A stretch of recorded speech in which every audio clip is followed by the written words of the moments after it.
I made it to the gym and I really didn't want to get out of bed today. I think a lot of people feel that way when they're trying to stay active and have some type of routine or structure, especially at this age, my age, for me, 57, and trying to stay active and continue a routine when I feel aches and pains when I go afterwards.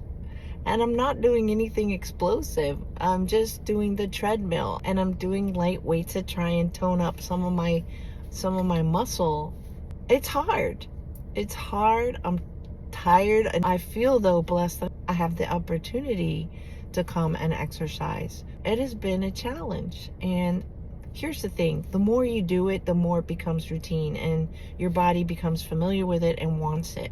And that's definitely what I've discovered. As much as I didn't want to get going this morning, I did it. And it's because of having that routine. The routine on my good days where I'm energetic and I gotta do it and I want to do it, it makes those days that I don't want to do it a little bit easier. So routine and structure has been key for me in my recovery and my healing process of this premenstrual dysphoric disorder experience and post-menopause experience. Having routine and structure has been critical to me this last year. What exactly happened to me last year that I have to take a breath?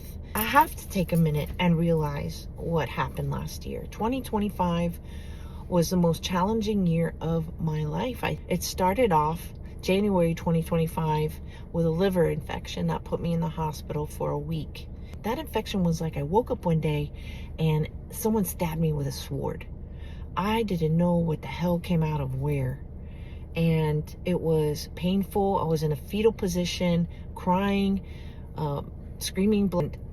They had to call 911, and thankfully I got somewhere quickly and got it under control. It was just crazy. I never had experienced that in my life and never thought something like that would happen. Then a couple weeks later, my doctor's still trying to figure out what that could have been from. I went to a liver specialist. She told me a couple of things about my liver that I kind of already knew, but nothing out of the, outrageous, ordinary. And then a colonoscopy was suggested. Like, it was asked, did I ever have one? And I said no, because everybody explains how uncomfortable and how awful it is. So I was really waiting till the last minute, but waiting wasn't the right thing to do. When I went for my colonoscopy, they found a grape-sized cancer mass, and it just threw me in a spin. I was just like, where did this come from? Surprisingly, I handled it pretty well. I just rolled through it. And I think that behavior might be something that I just learned over the years, like living with this disorder, having to roll through all the chaos. I did have several times where I wanted to throw in the towel, but eventually as I got older, those feelings subsided and just punched through the hard times. So right before my birthday, I found out I had the cancer and quickly had the surgery. They were able to scoop it out, and I since have had blood tests every 3 months, and those tests have been negative for suspicious cancer cells. So it was a close call. And after that hospitalization, I had knee surgery in November. My knee was giving me trouble, kept wanting to pop out, had surgery, resolved that. And then in December, on Christmas Eve, I broke up with someone that I had been in a relationship for 7 months. I felt I had one more chance in my mind to try at a relationship, being post-menopause and post-PMDD. So being in a relationship at that moment, going through those feelings at the same time being sober, having those newness feelings of a relationship after not having one really for 4 years or so, it was a challenge. Just like old behavior popping up. Like my brain recognized it and threw it out there for me to process. Like, here you go. Don't forget about this. You try and deal with it. Let's see what happens, right? So it didn't work well, and I walked away from that relationship for the sake of my sanity and my healing and where I wanted to be at that time. Then my father passed away in January 7th. So 2025 was a real challenging year for me. And it wasn't until recently where I really took the time to sit back and say, damn, that was rough. And I know other people out there have their story and they have their rough patches, and it is rough. Life throws so many curveballs at you, and it's rough. Life is definitely tough. So going back to routine and structure, I have built up a routine now. Not having a relationship and having that other person in my energy, I've been able to really focus on myself, not worrying about the other person and having them in my plans and second guessing things and trying to figure out where the relationship is going. It was a lot for me to process on top of processing the healing. So I finally got to a place where I was okay once that relationship ended, and after my father passed away, to really sit down and heal. And that's what I've been doing. The fact that I've been able to be consistent and have a routine, not drinking, not going out like I used to, and not having a relationship and having a calm, has allowed me to create this routine and structure. And it feels good. It feels good finally having it after not having it for so long. I almost hurt so much for that other Pam that had to go through all her symptoms without any kind of education or management up until 8 years ago. I really feel a lot right now. I'm very raw. My skin is very sensitive. It's not thick like it used to be. Just roll through the punches and F this and, kick life in the ass. And like it's kicking your ass, you kick life in the ass. My behavior's changed. My attitude has changed. I'm much more mindful. I'm calm. I'm at peace. And I'm protecting that peace with all that I have because it feels right. Finally, in all my life, my peace feels right.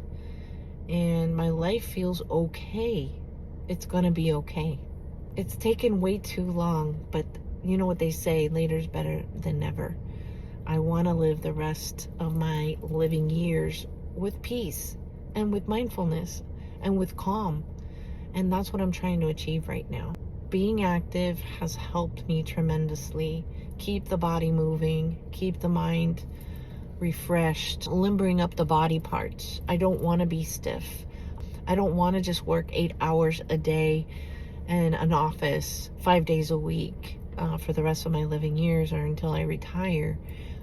Feeling tired that I don't have the time to figure out where I'm going to fit that exercise and being active in my schedule. I feel it's a matter of life and death for me. I know that's a little dramatic, but I have to move my body. If I don't, I feel stiff. And whenever I do an activity, like walk around the zoo with my granddaughters, the next day I'm so sore, like maybe 2 days. So if I stay active throughout the week and do activities on the weekend the best that I can, my body is more limber. Everything feels like it's just working a little bit better. And I got here today. That's what counts, right? Even though it's raining and I'm second guessing going in, I'm gonna go in. I'm here, I'm present, I have my umbrella, so I'm gonna do it. I hope sharing these moments that are unstructured without any kind of bullet points are helpful. If you're dealing with premenstrual dysphoric disorder, PMDD right now, something from this video sounds familiar and you can make some revisions in what you're doing that will be helpful. One of the things I didn't have for my disorder was a name, education, and support. And that played a big part in shaping my life into something that was very chaotic, unstructured, and without routine. I couldn't do it.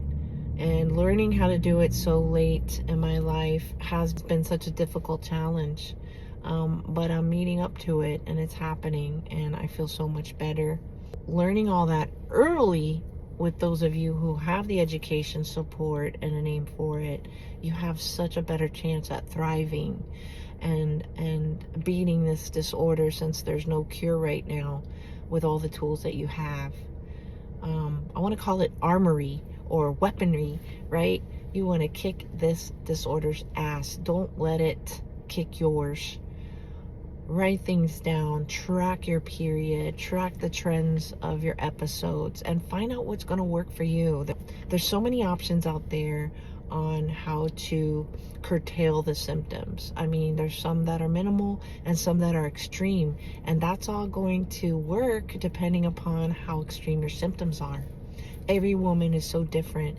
Every woman is so uniquely designed that finding the right fit of all the options that are out there, all the things, the SSRIs, the HRT therapy, medical menopause, lifestyle, all the natural things that can help on top of other additional things that can help. That's going to really depend on how your physiology works with all of that and how you're designed. It's really, really tricky. I don't mean to be discouraging, but this is how I see it through the eyes of someone who's lived it for over 3.5 decades with no diagnosis, just trying to figure it all out on my own.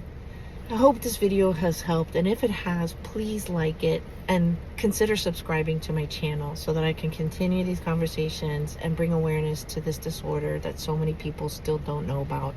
And you have a fantastic day.